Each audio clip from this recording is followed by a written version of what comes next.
अस्सलाम वालेकुम and good evening. मैं हूं आपकी मेज़बान सना हारून। नाज़रीन, आज की दुनिया एक ऐसे ख़तरनाक मोड़ पर खड़ी है जहां सिर्फ जंगें नहीं लड़ी जा रही बल्कि मईशतें भी मैदान जंग बन चुकी हैं। आबराए हुर्मुज़, वो समंदरी रास्ता जहां से दुनिया के तेल की एक बड़ी मकदार गुजरती है, अगर ये बंद हो जाए तो सिर्फ मशरिक़ वस्ता नहीं, पूरी दुनिया का पहिया रुक सकता है। और आज ईरान और रियासत मुत्तहदा अमेरिका के दरमियान बढ़ती हुई जो कशीदगी है उसने रास्ते को खतरे में डाल दिया है। तेल की तरसील मुतासर, तलब और रस्त का तवाज़ुन जो है वो बिगड़ चुका है और दुनिया फिर एक नए एनर्जी क्राइसिस जो है उसमें जन्म ले रही है। नाज़िर, सवाल ये है कि क्या ये सिर्फ एक जंग है या एक ऐसी आलमी मुआशी जंग है जिसके असरात हर घर तक पहुँच रहे हैं? और अगर दुनिया मुतासर हो रही है तो फिर पाकिस्तान कैसे महफूज रह सकता है? पाकिस्तान, जो पहले ही तवानाई के दौरान दरामदी ईंधन पर इन्हिसार और मुआशी दबाव का शिकार है, अब इस नए आलमी सूरत हाल के बाद हंगामी इक़दाम की तरफ बढ़ रहा है। ज़राए के मुताबिक वफाकी हुकूमत मुल्क भर में स्मार्ट लॉकडाउन लगाने पर गौर कर रही है। बाजार रात 9:30 बजे बंद, शादी हॉल 10 बजे तक महदूद, तालीमी इदारों और दफातर के नए औकात कार और सिर्फ यही नहीं, एक मुकम्मल हाइब्रिड वर्किंग मॉडल जो है वो तश्कील देने पर गौर किया जा रहा है, जिसमें सरकारी दफातर हफ्ते में चंद दिन फिजिकल और बाकी ऑनलाइन काम करेंगे। प्राइवेट सेक्टर भी इसी मॉडल की तरफ जाएगा। आधी हाजिरी, कम सिफर यानी कम फ्यूल का इस्तेमाल, ये सब इकदाम क्यों? क्योंकि असल जंग अब सिर्फ सरहदों पर नहीं है बल्कि ईंधन, बिजली और वसाइल के इस्तेमाल पर भी लड़ी जा रही हैं। नाज़रीन, हुकूमत की जानिब से सख्त फैसले भी ज़ेर गौर हैं। गाड़ियों के गैर ज़रूरी इस्तेमाल पर पाबंदियाँ, फ्यूल की कटौती, AC के इस्तेमाल पर वक्त की पाबंदी और सोलर एनर्जी की तरफ तेज़ी से मुंतकली। हत्ता कि शादियों को भी महदूद कर दिया गया है, सिर्फ वन डिश, 200 अफराद और वक्त की सख्त कैद। ये सब इक़दाम एक सवाल को जन्म देते हैं, क्या पाकिस्तान एक नए माशी तूफ़ान की तैयारी कर रहा है या ये वक्ती इक़दाम हैं जो बहरान को जो है टालने के लिए किए जा रहे हैं? और सबसे अहम सवाल यह है कि क्या अवाम इन फैसलों को बर्दाश्त कर पाएंगे या महंगाई और पाबंदियां एक नया समाजी बहरान पैदा करेंगी? नाज़रीन, आज के प्रोग्राम में हम बात करेंगे आबराए हुर्मुज़ की बंदिश की आलमी असरात की, ईरान और रियासत मुत्तहदा अमेरिका की कशीदगी की पस मंज़र की भी बात करेंगे और सबसे बढ़कर पाकिस्तान के अंदर इक़दाम की जो आने वाले दिनों में हर शहरी की ज़िंदगी बदल सकते हैं। क्या ये फैसले दुरुस्त समत में कदम है या मईशत पर मज़ीद बोझ डालेंगे? इसी हवाले से हम बात करेंगे और अपने गेस्ट का भी आपसे तारुफ करवाऊंगे, लेकिन यहाँ वक्त है ब्रेक का। ब्रेक से वापस आएंगे तो अपने गेस्ट का इंट्रोडक्शन आपसे करवाऊंगे। So let's take a short break. Welcome back नाज़रीन। नाज़रीन, अब आपसे अपने गेस्ट का मैं इंट्रोडक्शन करा दूँ। हमें ज्वाइन किया है मिर्ज़ा साहब ने। साहब, बहुत शुक्रिया आपका और आपके कीमती वक्त का। साथ ही साथ हमें ज्वाइन किया असद अली शाह जो कि इकोनॉमिस्ट हैं। असद अली शाह, आपका भी बेहद शुक्रिया। और अभी अब से कुछ देर बाद हमें शुएब निज़ामी भी ज्वाइन करेंगे और वो भी इकोनॉमिस्ट हैं। साहब, आपसे गुफ्तगू का आगाज़ कर लेते हैं। इश्तियाक साहब, बताइएगा कि जो मौजूदा आलमी सूरत हाल में हम देख रहे हैं कि जहाँ स्ट्रेट ऑफ हॉर्मुज़ गैर यकीनी का शिकार है, तो आप क्या समझते हैं कि पाकिस्तान के लिए एनर्जी कंजर्वेशन अब पॉलिसी नहीं बल्कि नागुज़ीर हिकमत अमली बन चुकी है? आपने जो सवाल किया है कि देखिए जी, इस वक्त दुनिया जो जिन हालात से गुजर रही है और ये हार्मोस जो दुनिया की 30% जो है एनर्जी जो है वहाँ से पास होती है, उससे क्राइसिस पैदा हो गए हैं। दो तरफ हुए हैं, एक तरफ इंटरनेशनल मार्केट के अंदर जो तेल की प्राइसेस हैं उसके अंदर इजाफा हुआ है और दूसरी तरफ ये हो रहा है कि सप्लाई भी रुक गई है। तो महंगाई भी एक तरफ हो रही है और दूसरी सप्लाई भी। हम अभी भी बहुत लकी कंट्रीज के अंदर हैं जिसमें ईरान ने हमारे साथ बहुत एक फेवर किया हुआ है और हमारे जहाज जो कि पाकिस्तानी फ्लैग लेके वहां से गुजर रहे हैं उनको जाने की इजाजत है, जिसकी वजह से अभी तक जो है हम इससे बचे हुए हैं। कल ही मेरी कई जगहों पे कंट्रीज में बात हुई है, फिलिपाइन के अंदर, भारत में ये हालत है कि लोगों की कि वो लाइनों में लगे हुए हैं पेट्रोल लेने के लिए और पेट्रोल जो है दस्तयाब नहीं है। मगर हमें मुझे लगता है कि अगर ये जंग, देखिए कल जो है बहुत इम्पोर्टेंट एक मीटिंग हो रही है इस्लामाबाद में जिसके अंदर पाकिस्तान, मिस्र और तुर्की के वजीर खारजा आ रहे हैं और किसी तरीके से कोशिश है कि अगर ये जंग बंदी हो जाती है तो तो सही है। और अगर खुदा न खास्ता ये जंग प्रोलॉन्ग होती है और बढ़ती है आगे, तो हमारे पास हालात और ज़्यादा ना सिर्फ हमारे ख़राब होंगे बल्कि पूरी दुनिया दुनिया भर के में हालात ख़राब होंगे। बिल्कुल ऐसा है। पाकिस्तान जो है इससे बहुत ज़्यादा मुतासर होता है। यहाँ पे एक चीज़ मैं आपको बतलाना चाहूँ कि अगर ऑयल की कीमत के अंदर $10 जो है इजाफा होता है तो इससे $2 बिलियन जो है हमारा ऑयल का बिल जो है वो बढ़ जाता है। तो अगर हम ये लगाते हैं कि 70 के ऊपर जंग शुरू हुई है और आज हम 100 पे आ गए हैं, तो ऑलरेडी $6-7 बिलियन हमारा इंपोर्ट का बिल जो है वो बढ़ गया है। डेफिनेटली। मगर जी देखिए, इसके अंदर हर एक आदमी ने अपनी कुर्बानी देनी है। प्रॉब्लम ये नहीं है कि जी हुकूमत ने प्राइस जो है वो बढ़ा दी है तो हमारे मसाइल कम हो गए। हमें अपने तौर के ऊपर जो है वो स्मार्ट जो है लॉकडाउन करना पड़ेगा। और हमें अपने, अगर घर के अंदर 2 गाड़ियां हैं तो आप एक गाड़ी को जो इस्तेमाल करें, एक ही गाड़ी में घर के अफराद जाएं, कम से कम उसको यूज करें। क्योंकि हमारी ये खास तौर पे कराची के अंदर लोगों की ये भी आदत है कि जी लॉन्ग ड्राइव पे जा रहे हैं, साहिल समुंदर पे जा रहे हैं और बिल्कुल ऐसा है। अननेसेसरी मोटरसाइकिल वाले जो हैं जहाँ एक तरफ ही शिकायत कर रहे हैं कि प्राइसेस हमारे बहुत बढ़ रहे हैं, मगर अभी भी ईद के ऊपर आप यकीन करें मैंने देखा कि अननेसेसरी लोग जो हैं वो मतलब मोटरसाइकिल जो है वो साहिल समुंदर पे ला के पेट्रोल को जाहिर करना पड़ रहा था, कर रहे थे वो लोग। तो मेरे ख्याल है कि इस वक्त हमें नज़ाकत को समझना चाहिए, क्योंकि जो हालात हैं वो बहुत ज़्यादा मुश्किलात हैं इस वक्त पूरी दुनिया को फेस हो रही हैं। और पाकिस्तान को ये चाहिए कि हम किसी तरीके से ये राशनिंग की तरफ जाएं, स्मार्ट लॉकडाउन की तरफ हमें जाना पड़ेगा। हुकूमत ऑलरेडी मीटर्स वो ले चुकी है जिसके अंदर छुट्टियां उन्होंने बढ़ा दी हैं, स्कूल उन्होंने बंद कर दिए हैं। प्राइम मिनिस्टर साहब इस वक्त कराची आए थे, उन्होंने लोगों को मना किया था कि ज़्यादा लोग जो हैं एयरपोर्ट पे उनको लेने नहीं आए। छोटा उन्होंने मतलब अपना ट्रिप रखा, ज़्यादा मतलब तो ये तमाम चीज़ें हुकूमत कर रही है, मगर हमें भी एज ए इंडिविजुअल भी मेरे ख्याल से हमने भी अपनी रिस्पॉन्सिबिलिटी जो है उसको, क्योंकि इस वक्त पूरी दुनिया, हम हसना ये याद रखें कि गैर मामूली सूरत हाल का शिकार है पूरी दुनिया। तो इसके अंदर हमने हर एक ने अपने बेल्ट को टाइट करना है और अपनी रिस्पॉन्सिबिलिटी जो है वो पूरी करनी है। ठीक, बिल्कुल सही बात है और पॉइंट टेकन। असद अली शाह, आप ये बताइएगा कि ऑब्वियसली स्मार्ट लॉकडाउन की बात हो रही है, हाइब्रिड वर्किंग जैसे इक़दाम की बात हो रही है, तो क्या ये कलील मुद्दती दबाव के बावजूद तवील मुद्दती मुआशी इस्तेहकाम की बुनियाद रख सकते हैं आपकी नज़र में? क्योंकि हम ये भी देख रहे हैं कि इस पर भी बात हो रही है कि जी दफातर में 50% रोटा सिस्टम और ऑनलाइन वर्किंग के ऊपर भी गौर किया जा रहा है। तो आपको क्या लगता है, क्या ये फ्यूल इंपोर्ट बिल में नुमाया कमी ला सकता है? जी बहुत शुक्रिया। जाहिर है, अगर जिस तरीके से कोविड के जब ज़माना था तो उस वक्त भी लॉकडाउन हुए थे और काफ़ी दुनिया वर्चुअल हो गई थी और डिजिटल कम्युनिकेशन और वर्क फ्रॉम होम वाला सूरत हाल थी। तो ये कुछ ना कुछ इससे ज़ाहिर है कंजम्पशन कम होगी फ्यूल की।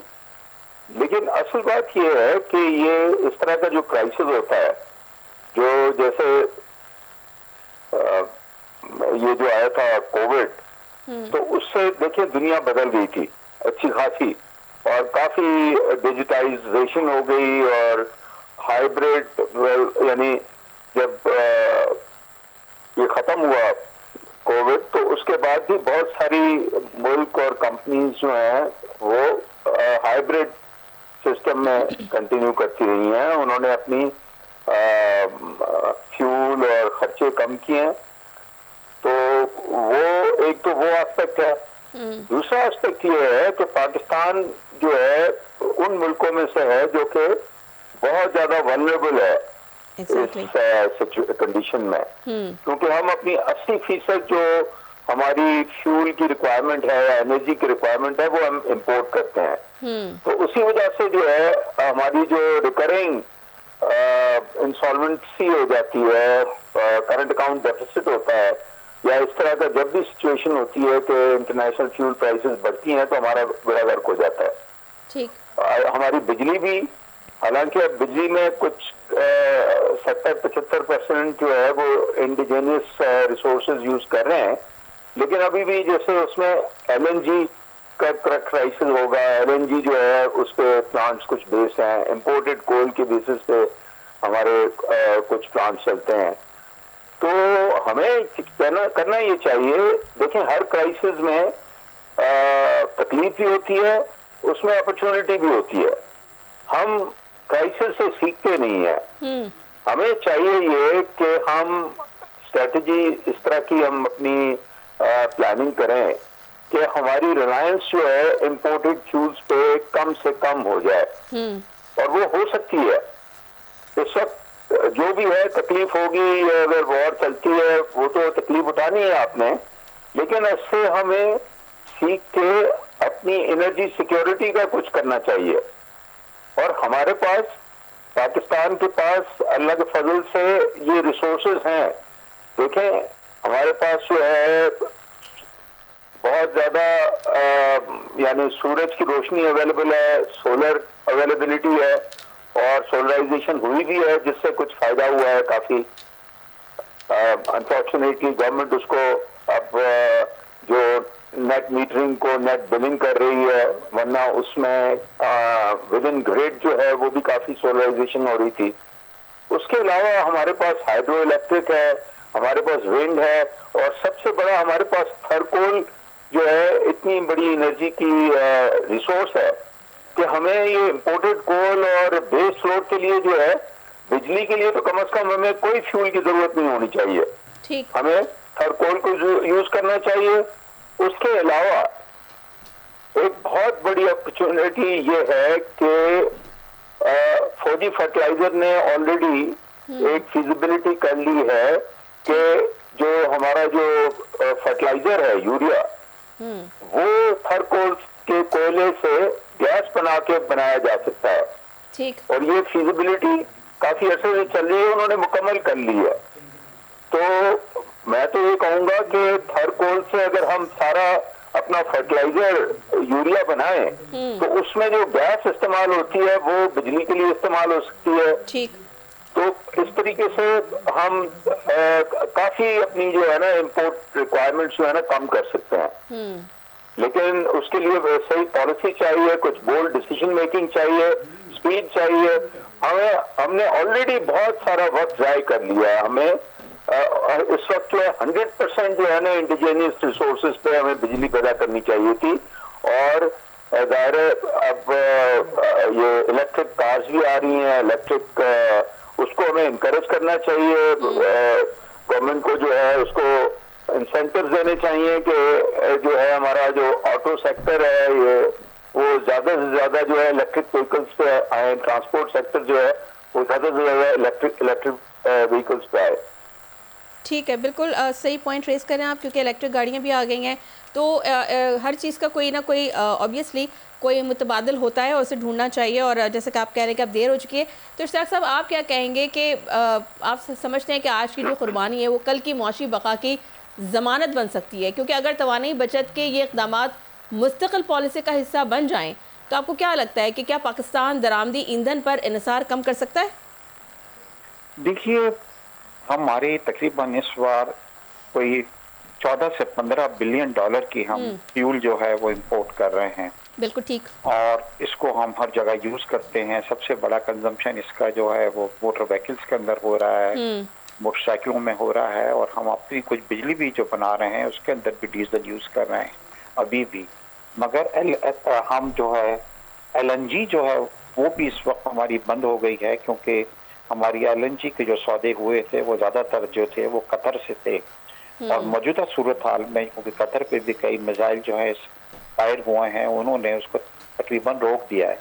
देखिए, प्रॉब्लम इस वक्त ये नहीं है कि हमारा करंट अकाउंट बहुत ज़्यादा बढ़ रहा है या हमारा बिल जो है बहुत ज़्यादा बढ़ रहा है, अवेलेबिलिटी जो है वो भी डिस्टर्ब हो रही है। तो हमें इस वक्त ज़रूरत इस चीज़ की है कि किस तरीके से हम बिजली को भी कम यूज़ करें।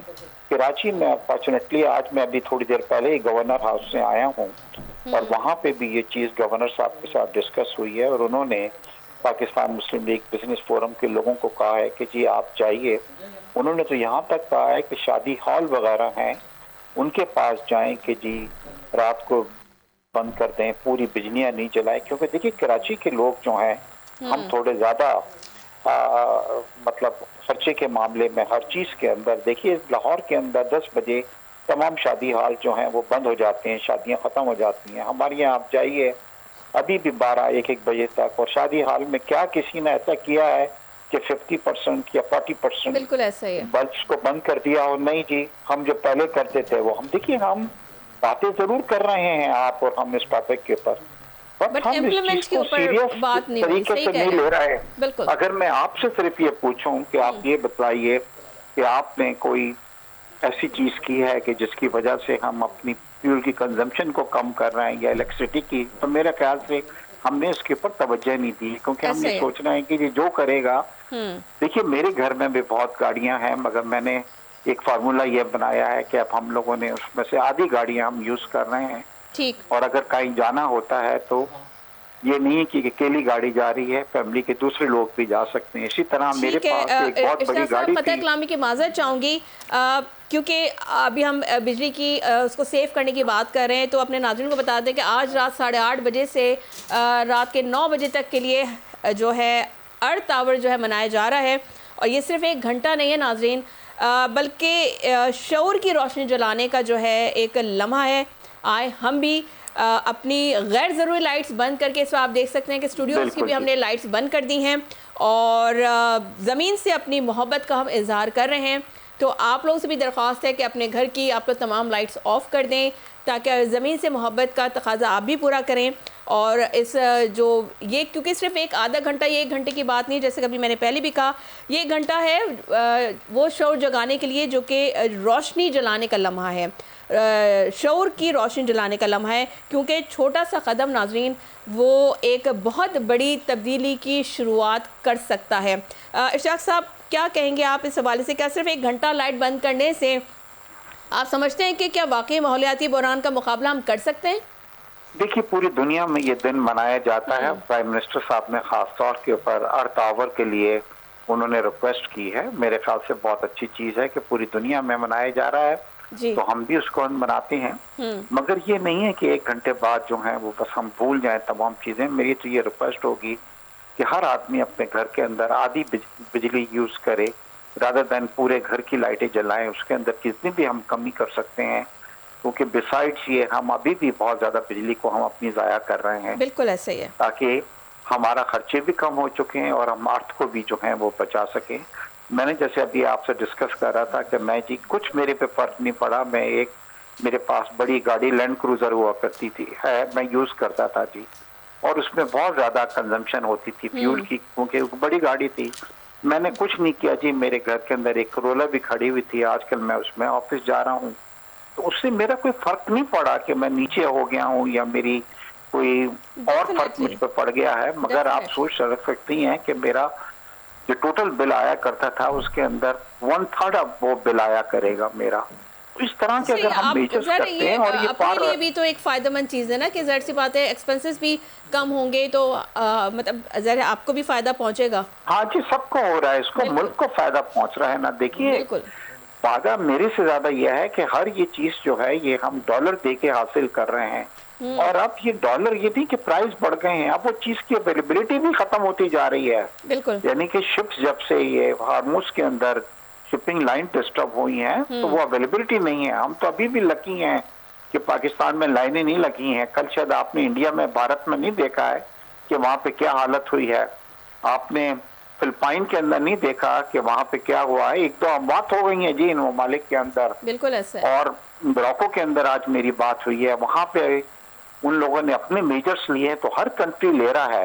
तो जरूरत इस चीज की है कि हम मतलब इसको डिले नहीं करें, हर वो मेजर्स लें जिससे हम बचत कर सकते हैं। हमारे ये जो बाजार हैं इनको जरा जल्दी बंद हो जाना चाहिए, शादी हॉल हैं इनको लाइटों को उसको सेव करना चाहिए। दूसरी चीजों को हम करें, पेट्रोल को कम करें, घर के अंदर जो गैस यूज करते हैं तो हम कम करें। अगर ये आता है तो देखिए मुझे पूरी उम्मीद है इंशाल्लाह कि ये कल जो मीटिंग हो रही है बहुत इंपॉर्टेंट मीटिंग हो रही है, और ये 3 ममालिक के वज़राए ख़ारजा जो हैं वो ईरान को इस चीज़ के लिए कन्विंस करेंगे कि जी आप जंगबंदी के लिए अपने जो शराइत आपने रखी हैं उसको थोड़ा सा कम करें।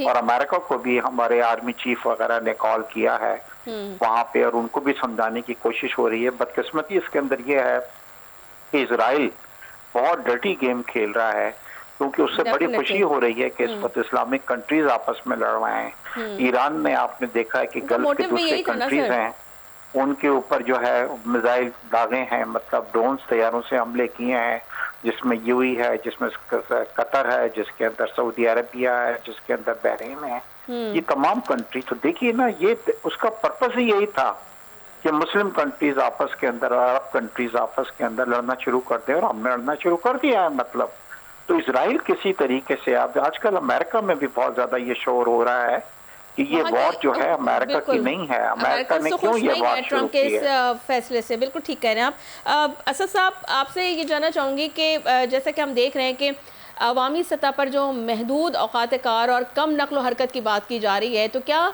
आप समझते हैं कि मजमूई तौर पर डिमांड मैनेजमेंट के ज़रिए मईशत को सहारा दे सकते हैं, और क्या ये इक़दाम हमें मुतबादल तवानाई जैसे सोलर की तरफ तेज़ी से मुंतकिल होने में मदद देंगे? जी, मेरे ख्याल में मैंने जैसे पहले कहा कि कुछ तो हालात ऐसे हैं मजबूरी में जो गवर्नमेंट प्रपोज कर रही है, और कि कम बिजली और कम फ्यूल इस्तेमाल करें, तो वो तो करना चाहिए, जो भी सब लोगों को करना चाहिए। लेकिन देखें, इससे जब इतना फ्यूल महंगा हुआ है तो आपकी बिजनेस एक्टिविटी भी कम होगी, आपकी मईशत जो है वो ग्रोथ की बजाय नेगेटिव ग्रोथ में चली जाएगी। अगर आप बिल्कुल ही हर चीज जो है रोकेंगे जी, तो उससे फिर आम आदमी जो है वो वैसे ही परेशान है, महंगाई वैसे ही बढ़ेगी। तो हमारी महंगाई इस वक्त जो है मतलब जो 5-6% पे चली गई थी, वो आज के जो आया है CPI उसके हिसाब से 8% पे तो ऑलरेडी चली गई है। ठीक। तो ये कोई लगता है कि महंगाई बढ़ जाएगी आपकी 10%, 12-13% पे चली जाएगी, और अनएम्प्लॉयमेंट ऑलरेडी बहुत ज्यादा है। गुर्बत जो है वो वर्ल्ड बैंक के हिसाब से ऑलरेडी 45-50% पे हम हैं, हाईएस्ट लेवल पे हैं। तो देखें, असल बात यह है कि हमेशा सिर्फ लोगों को सेक्रीफाइस कर करके जो है ना कि मुल्क कैसे चलेगा। हमें ये सोचना चाहिए कि हम इस क्राइसिस से बेहतर कैसे हों, अपना फ्यूचर बेहतर कैसे, इससे लर्न क्या करें। हर क्राइसिस में, जैसे मैं कह रहा हूँ कि हर क्राइसिस में लर्निंग होती है, एक अपॉर्चुनिटी होती है। तो हमें पोलराइज करना चाहिए, हमें थर्पोल को यूज करना चाहिए, हमें सारे जो इंडिजिनियस सोर्सेज हैं और रिन्यूएबल सोर्सेज हैं उसको यूज करके हमें इंपोर्टेड फ्यूल जो है खत्म करना चाहिए, उसके लिए भी काम करना चाहिए। बजाय इसके कि सिर्फ हम यही कहते रहे कि ये भी बंद कर दो, ये भी बंद कर दो, ये भी बंद कर दो, तो ये सोल्यूशन नहीं है। जी, मैं यही आपसे पूछना चाह रही थी असद अली शाह साहब कि बात ये है कि जल्दी मार्केटें अगर बंद करने की बात हो रही है, तो अवाम जो कि जाहिर सी बात है कि फ्यूल प्राइसेस की इंक्रीज़ होने के बाद ऑब्वियसली महंगाई की जो तनासब है वो इंक्रीज़ हो रहा है। तो ऐसे में क्या अवाम इस लॉकडाउन के लिए या कम औकात कार के लिए मतलब इसको वो किस तरीके से इसके ऊपर उनका रिएक्शन आएगा? क्योंकि जाहिर सी बात है वो बिजनेस उनका जो है, क्योंकि हमने तो देखा है कि बिलखुसूस अगर कराची शहर की बात करें, या तो मार्केटें ही 12-1 बजे खुलना शुरू होती हैं, तो फिर और फिर वो रात गए तक खुलती हैं। तो ये एक अरसे दराज से हम ये देख रहे हैं, ये प्रैक्टिस है कराची की, जो मार्केट्स हैं उसकी बात कर रही हूँ। तो सर फिर उनके जो टाइम कम हो जाएगा तो उससे उनके ऊपर, उनके बिजनेस में भी असर पड़ेगा। तो वो इस पर किस तरह से रिएक्शन आ सकता है? जी, वही है, जब बिजनेस पे असर पड़ेगा, ज़ाहिर आवर्स कम हो जाएंगे तो उनकी सेल कम होगी। जब सेल कम होगी, आमदनी कम होगी, तो फिर खर्चा कम करेंगे, खर्चा कम करेंगे तो स्लो डाउन होगी इकोनॉमी, अनएम्प्लॉयमेंट होगी, गुर्बत बढ़ेगी। तो इसमें तो कोई शक ही नहीं है ना कि मतलब ये क्राइसिस में हमें तकलीफ होगी। एक तरफ इन्फ्लेशन होगा, दूसरी तरफ जो है वो ग्रोथ रेट जो है ना वो रुक जाएगा, इकोनॉमी या नेगेटिव ग्रोथ होगा। तो ये इसको स्टैगफ्लेशन कहते हैं। ठीक है, स्टैगफ्लेशन तो बहुत पेनफुल होता है। तो और आम आदमी के लिए, गरीब आदमी के लिए ये बहुत ज्यादा प्रॉब्लमेटिक होगा। तो बहरहाल अब वो हमारी जो इस वक्त दुनिया की जो सूरत हाल है वो उसमें उसको बेयर करके मैं ये कह रहा हूँ कि उससे लेसन लर्न करें और अपनी जो पॉलिसी है और डिफिकल्ट डिसीजंस लें। तो एक तो ये करना चाहिए।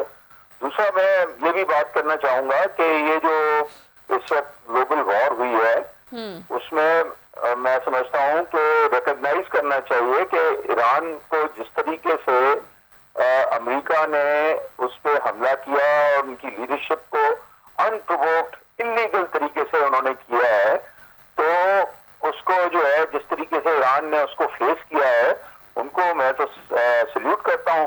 और उसकी रेजिलियंस जो है आप देखें, और एक तरह से ये जो है ईरान जो है मेरे ख्याल से वो जंग जीत चुका है और इसमें पाकिस्तान के लिए अपॉर्चुनिटी है। पाकिस्तान ने जो है यहाँ जैसे एक अभी साहब कह रहे थे कि कल जो है कुछ फॉरेन मिनिस्टर्स भी आ रहे हैं।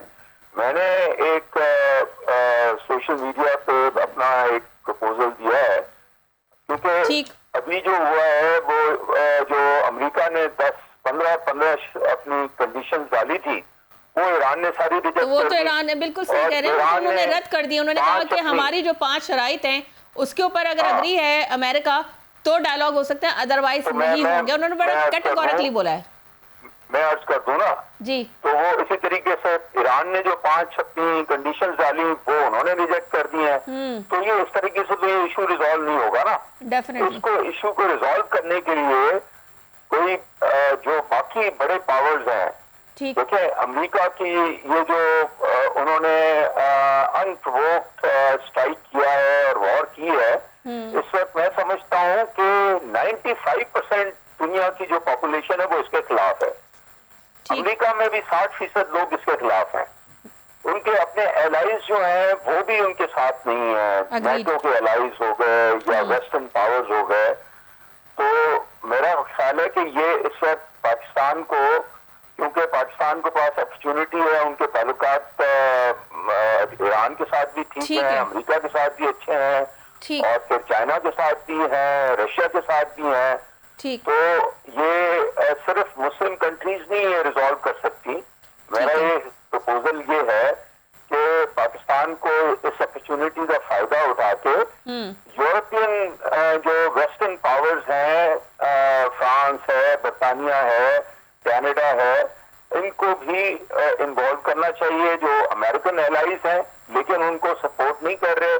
और इसके अलावा चाइना और रशिया को भी बुलाना चाहिए और ये कुछ मुस्लिम बिल्कुल असद अली शाह साहब आप बिल्कुल ठीक कह रहे हैं। और इस पर ट्रम्प जो है शिकवा करते हुए नजर भी आए हैं कि उन्होंने कहा है कि जो नेटो ममालिक हैं उन्होंने हमें जो है तनहा छोड़ दिया है। आपकी तरफ आऊंगी इश्तियाक साहब, एक शॉर्टली जरा मुझे क्योंकि ब्रेक का कहा जा रहा है, आप क्योंकि हुकूमत में हैं तो आप सिर्फ ये बता दीजिए क्या इस्लामाबाद में मुज़ाकरात होने जा रहे हैं? क्या इस्लामाबाद वो स्टेशन बनेगा ईरान और अमेरिका की डायलॉग के लिए? ठीक है, इतना इन्फ्लुएंस नहीं है ना। ये अगर ईरान को बना सकते हैं तो ये तो वन साइडेड हो जाएगा ना। बात ये है कि कुछ अमेरिका को भी कुछ पीछे हटना पड़ेगा ना, कुछ ईरान को कोई बीच की बात करनी पड़ेगी ना। तो ये तब सक्सेसफुल होगा ये मुल्क मिलके जो बिग पावर्स हैं, यानी ईरान को हेल्प कर रहे हैं चाइना और रशिया, और अमेरिकन एलाइज जो हैं वो नेटो के जो कंट्रीज हैं, वेस्टर्न पावर्स जो हैं वो अमेरिकन एलाइज हैं, वो उनसे बात कर सकते हैं। तो इन सबको मिला के एक जो है अर्जेंट कॉन्फ्रेंस की जरूरत है कि कोई बीच के प्रिंसिपल्स बनाए जिससे जो है ना जिसपे कुछ अमेरिका को भी मनाना पड़ेगा और कुछ जो है ईरान को करना, क्योंकि ईरान देखें वो ये कह रहा है कि मैं इनसे एग्रीमेंट, जब बातें चल रही थी पहले भी 9 महीने पहले भी उन्होंने हमला किया, जबकि सारी जो इंटरनेशनल कंडीशंस वो मान रहे थे या उसके हिसाब से कोई न्यूक्लियर वेपन्स नहीं बना रहे। तो अब ईरान के पास चॉइस क्या है ये भी तो देखे ना। तो और दुनिया इस वक्त जो है उसका फायदा ये हुआ है जो ईरान ने रेजिलियंस दिखाई है इस वक्त पूरी दुनिया, मैं समझता हूं कि ट्रंप और एडमिनिस्ट्रेशन के खिलाफ है, अमेरिका भी खिलाफ है। बिल्कुल अमेरिका तो के खिलाफ है। इसका जो है ना, असद अली साहब, हमें शुएब निज़ामी ने भी ज्वाइन किया था, उन्होंने शामिल गुफ्तगू कर लेते हैं। शुएब निज़ामी साहब, बहुत शुक्रिया आपका, आपके कीमती वक्त का। शुएब साहब, बताइएगा कि जो क्या मौजूदा जो बहरान है वो पाकिस्तान के लिए एक मौका भी हो सकता है कि वो अपनी जो एनर्जी पॉलिसी को मुकम्मल तौर पर जो है वो रीस्ट्रक्चर करे। तो सर, आप क्या समझते हैं कि स्ट्रेट पूछूंगे आपसे कि आज अगर ये स्मार्ट लॉकडाउन ना लगाया जाए तो क्या कल हमें ज्यादा सख्त और मुकम्मल लॉकडाउन की तरफ जाना पड़ सकता है? जी शुएब साहब।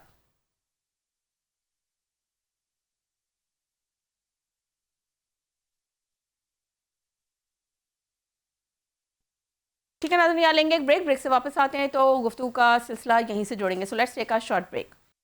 वेलकम बैक नाज़रीन। नाज़रीन, जाने से पहले हम बात कर रहे थे शुएब निज़ामी साहब से। शुएब निज़ामी साहब, आपको मेरी आवाज़ आ रही है? तो सर, आपसे जानना ये चाहेंगे कि क्या मौजूदा बहरान पाकिस्तान के लिए एक मौका भी हो सकता है, या आपकी नज़र में आप क्या समझते हैं कि वो अपनी एनर्जी पॉलिसी को मुकम्मल तौर पर रीस्ट्रक्चर करेगा? जी, प्रोग्राम में मैं जैसे अभी असद अली शाह साहब की बातें सुन रहा था और बेग साहब की भी, खासतौर पर शाह जी ने जो बातें की थी कि हम बहुत लेट हो चुके हैं अपने बहुत सारे डिसीजंस के अंदर, तो अब वाकई टाइम नहीं है हमारे पास। जैसे हम देख रहे हैं कि पाकिस्तान में इस वक्त पोर्ट्स की सूरत हाल है, यानी कि जो हमारे तकरीबन 8,500 कंटेनर पूरे साल में आए थे वो सिर्फ इस एक महीने में आ गए। डेफिनेटली ये एक बहुत बड़ी सक्सेस है पाकिस्तान के लिए। एक अच्छी खबर है पाकिस्तान के लिए कि ट्रांसशिपमेंट पाकिस्तान में हो रही है। साथ साथ जो IMF के साथ हमारी आज SLA हो गया, ये बहुत इंपॉर्टेंट था, क्योंकि इस वक्त सूरत हाल थी उसमें इस तरह का SLA इस टाइमिंग के ऊपर होना, और ये बहुत अच्छा डिसीजन हो जाएगा। साथ साथ जो इसका बहुत अच्छा मैसेज भी जाएगा तमाम के तमाम जो मल्टीनेशनल हमारे डोनर्स हैं उनके लिए।